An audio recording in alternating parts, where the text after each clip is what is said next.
If you're angrier about my tweet regarding yesterday's shooting in Nashville, Tennessee, than you are about the fact that 6 people, including 3 kids, are now dead as a result of that shooting, then we have a real problem here.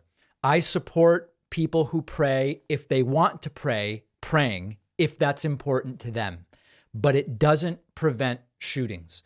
And so when elected officials offer nothing more than thoughts and prayers, and then we have another shooting and another one, and they continue to offer nothing more than thoughts and prayers, they were the target of my ire, not the victims of the shooting. And that I stand by 100%. Anyone who knows me knows I would never blame the victims of a mass shooting for that mass shooting. Thoughts and prayers are fine, but we have to go beyond it. I took a shot at thoughts and prayers, and every parent I know is feeling the fury and the anger and the frustration. I've laid out plans, detailed, to actually do something about mass shootings, 10 different points and policies, none of which by itself would solve the problem of mass shootings, but taken together in conjunction with cultural and other issues would dramatically reduce mass shootings.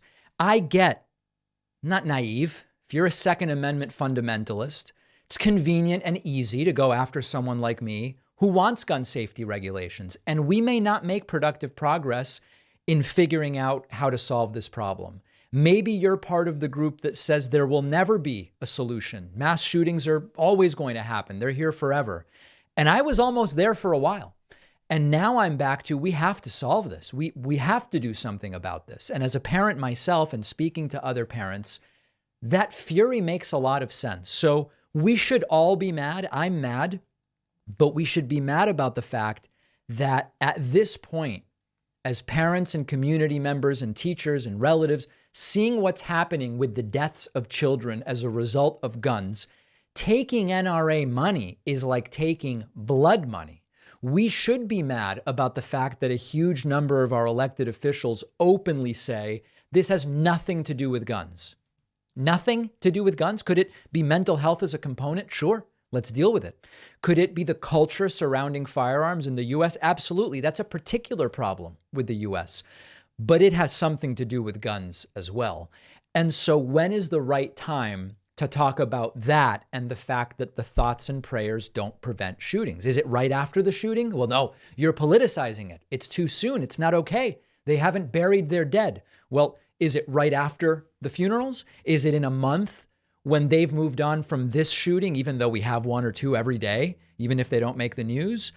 When is it? Is it right before the next shooting? So listen, I tried something to avoid falling into complacency. Not everybody liked it. I've been duly chastised, but how and when do we take action? I leave it up to you.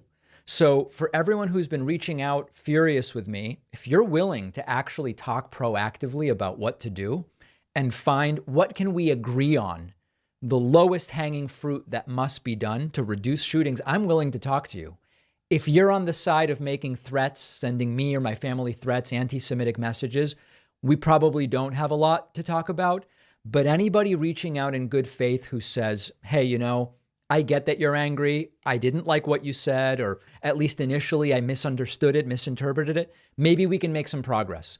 I'm more than willing to hear from you and talk. I haven't given up. I almost did.